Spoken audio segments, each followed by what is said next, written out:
Hello guys. इस part के start में उनको एक लेटन देता है और कहता है राव ने मुझे ये लेटन पेंट करने के लिए दिया था। कहा था अगर मेरी डेथ हो जाए तो ये लेटन मेरी वाइफ को दे देना। फिर कहता है ये लेटन भारी है। तो उसको चेक करते हैं तो उसमें गोल्ड निकलता है और एक नोट मिलता है जिससे उन्हें पता चलता है किसी ने दाहो को सिल्वर मार्क्स बॉय को तलाश करने के लिए ऑर्डर दिया था। रूहवान लेटन को ठीक करवा कर उसे दाहो की वाइफ को देने का ऑर्डर देती है। तभी उनसे मिलने के लिए ड्यूक किन आते हैं और कहते हैं जिन तुम अब इस रुई दुकान वाले मामले के बारे में छानबीन नहीं कर सकते। ये मामला अब मैं हैंडल कर रहा हूँ। दोनों की शादी हुई है इसलिए तुम दोनों घूमने के लिए जाओ। तो दोनों मना करते हैं मगर ड्यूक किन जिन की पोजीशन बढ़ाकर उसे इंपीरियल कैपिटल शिफ्ट कर देते हैं और उनको ड्यूक किन की ये बात माननी ही पड़ती है। रूहवान अपना सामान सवारी में रखवाती है तो जो कहती है कहाँ जा रहे हैं। रूहवान कहती है जिनको ड्यूक किन ने इंपीरियल कैपिटल में रहने का ऑर्डर दिया है। जो कहती है वो चिन को ऑर्डर दिया गया है, आप क्यों जा रही हैं। रूहवान कहती है सबके लिए तो मैं ही चिन हूँ तो इसलिए हमें ही जाना होगा। वो मेक को भी अपने साथ जाने के लिए कहती है।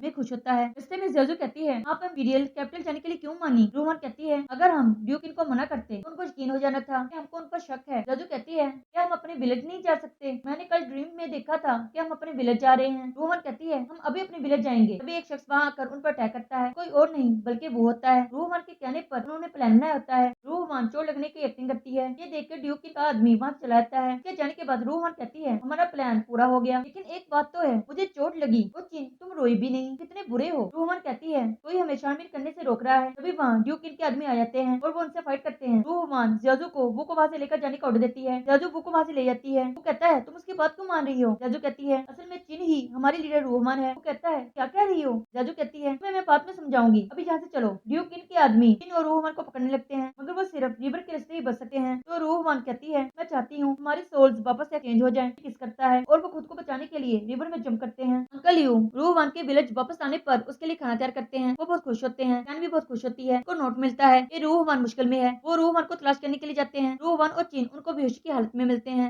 उनको घर लेकर जाते हैं। नेक्स्ट मॉर्निंग जब उनको होश आता है तो वो बहुत खुश होते हैं कि उनकी सोल्स वापस से चेंज हो गई हैं। वो जियाजू उनसे मिलते हैं। जियाजू चिन को रूहवान समझकर हक करती है। वो कहता है सॉरी लीडर रूहवान, मैं आपको नहीं पहचान सका। रूहवान अपना खास सिग्नेचर मूव करती है जिसको देखकर वो रूहवान को पहचान लेते हैं। रूहवान चिन को अपना विलेज दिखाती है। एक लेडी चिन का चेकअप करती है और उसे बताती है कि उसकी मैजिकल ट्रिक से की मार्शल आर्ट स्किल्स फिर से ठीक हो सकी हैं। ये बात सुनकर वो दोनों बहुत खुश होते हैं। नेक्स्ट सीन में वो लेडी अपनी मैजिकल ट्रिक यूज करती है और चिन की मार्शल आर्ट स्किल ठीक हो जाती है। रूहवान चिन से मिलती है। चिन उसे बताता है कि ड्यूक किन ने उसे मार्शल आर्ट आई थी। रूहवान कहती है वो तुम्हारे फोस्टर फादर कैसे बने। कहता है मैं बचपन में पहाड़ों पर रहता था, मैंने एक शख्स को टाइगर से बचाया। मुझे बाद में पता चला कि वो ड्यूक किन है और उन्होंने बचपन से मेरी देखभाल की है। नेक्स्ट सीन में वो दोनों सब विलेज वालों के साथ टॉस करते हैं। वो सब बहुत खुश होते हैं। अंकल यू कहते हैं लीडर रूहवान अब आप हमारे साथ ही रहें। बाकी सब भी उससे रिक्वेस्ट करते हैं मगर रूहवान कहती है मैंने हमेशा क्लियर वाटर विलेज का ख्याल रखा है। अब हमारे विलेज के लोग खुश हैं। मैं और कंट्रीज भी देखना चाहती हूँ। फिर बाद में मैं आपके पास वापस रहने के लिए आ जाऊंगी। सब टॉस करते हैं, सब खूब एंजॉय करते हैं। रूहवान देखती है कि चिन नहीं है, चिन को तलाश करने के लिए चली जाती है। चिन अकेला खड़ा होता है। रूहवान कहती है तुम यहाँ क्या कर रहे हो, तुम इतनी आसानी से मुझसे पीछा नहीं छुड़वा सकते, हमारी शादी हुई है। चिन कहता है हमारी कॉन्ट्रैक्ट मैरिज हुई है। रूहवान कहती है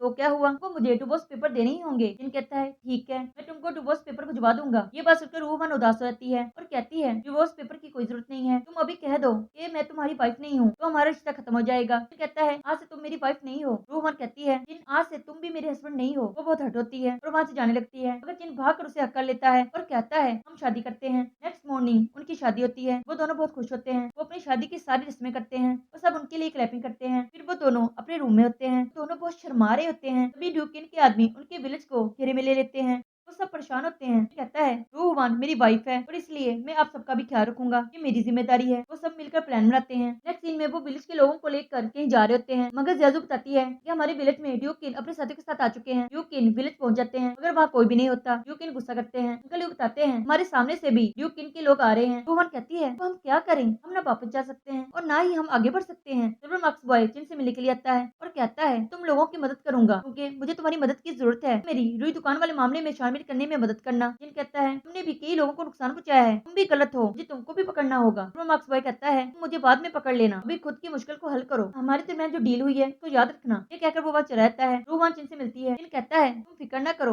मैं सब ठीक कर दूंगा। रूहवान खुश होती है। वो रूहवान को बेहोश कर देता है और जियाजू को उसका ख्याल रखने के लिए कहता है और खुद ड्यूकिन से मिलने के लिए चला जाता है। उसको ड्यूकिन के सामने लाया जाता है। ड्यूकिन उससे बात करते हैं। कहता है अगर आप क्लियर वाटर विलेज के लोगों को नुकसान नहीं पहुंचाएंगे तो मैं आपकी सिल्वर मार्क्स बॉय को पकड़ने में आपकी मदद करूंगा। सिल्वर मार्क्स बॉय चुप कर उनकी बातें सुन रहा होता है। ड्यूकिन कहते हैं तुम इस विलेज के लोगों की इतनी फिक्र क्यों कर रहे हो, उनकी लीडर तो थीफ है। किन कहता है रूहवान मेरी वाइफ है और उसका और उसके विलेज के लोगों का ख्याल रखना मेरा फर्ज है। हम डील करते हैं। आपको सिल्वर मार्क्स बॉय चाहिए। ड्यूकिन उसकी बात मान जाते हैं।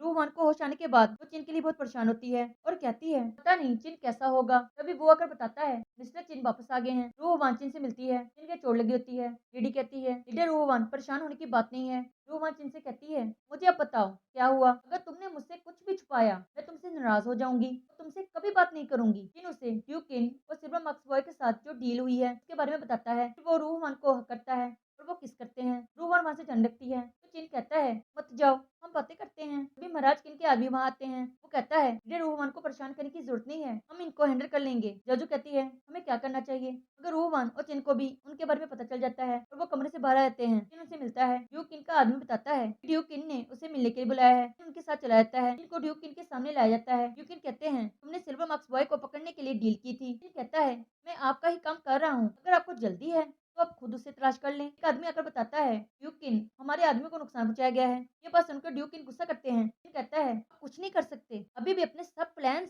रोक दें। ड्यूकिन के आदमी रूहवान के घर पर जाते हैं। रूहवान अपने विलेज वालों को कहीं लेकर जा रही होती है तो सिल्वर मार्क्स बॉय की तरफ से उनको मैसेज मिलता है इन सब लोगों को पहाड़ों की तरफ भेज दो। रूहवान सब लोगों को पहाड़ों पर लेकर जाने का ऑर्डर देती है। महाराज चिन गुस्सा करते हैं और कहते हैं मैंने तुमको मार्शल आर्ट स्किल सिखाई तुम मुझे नुकसान पहुंचाओगे। चिन कहता है आपने बचपन से मेरी देखभाल की है इसलिए मैं ऐसा नहीं करूंगा मगर नेक्स्ट टाइम अगर आपने कुछ गलत किया तो आपको मेरा सामना करना होगा। ये कहकर वहाँ चला जाता है। नेक्स्ट सीन में चिन सिल्वर मार्क्स बॉय की बताई हुई जगह पर जाता है। रूहान भी वहाँ आती है। वो दोनों एक दूसरे को ठीक देखकर खुशी से हक करते हैं और रात को वो दोनों चिकन रोस्ट खाते हैं। वो दोनों बहुत खुश होते हैं और बहुत सारी बातें करते हैं। चिन कहता है अब से मैं सारी जिंदगी तुम्हारा साया बनकर रहूंगा। रूहान खुश होती है। चिन कहता है हमें यहाँ सिल्वर मार्क्स बॉय का इंतजार करना है। रूहान कहती है तुम्हें उस पर इतना ट्रस्ट क्यों है। चिन कहता है मैं जानता हूँ कि वो असल में कौन है। तभी वहाँ सिल्वर मार्क्स बॉय आता है। चिन उसे अपना चेहरा दिखाने के लिए कहता है तो वो मार्क्स उतार कर अपना चेहरा दिखाता है। वो हुआजू होता है। रूहमान कहती है तुम कौन हो। हुआजू कहता है मैं चिन का दोस्त हुआजू हूँ। रूहमान हैरान होती है। चिन उसे स्लैप करता है और कहता है मैं समझ गया था ये तुम ही हो। तुम दूसरे लोगों को कैसे नुकसान पहुंचा सकते हो। तुम हुआजू नहीं हो सकते। हुआजू कहता है मैंने उन लोगों को नुकसान इसलिए पहुंचाया था क्योंकि वो गलत थे। अब मैं ऑफिसर नहीं हूँ। मैं लॉ को नहीं मानता। चिन कहता है फिर मुझे तुमसे कोई बात ही नहीं करनी चाहिए। वो वहाँ से जाने लगता है। रूहमान कहती है हुआजू हमारी मदर हर रोज इतनी तकलीफ में रहती है उनकी बेटी की डेथ हो गई है। तुम्हारा दोस्त याद करके रोता रहा है। इन दोनों के बारे में भी नहीं सोचा। वाजू कहता है जानना नहीं चाहते कि सालों से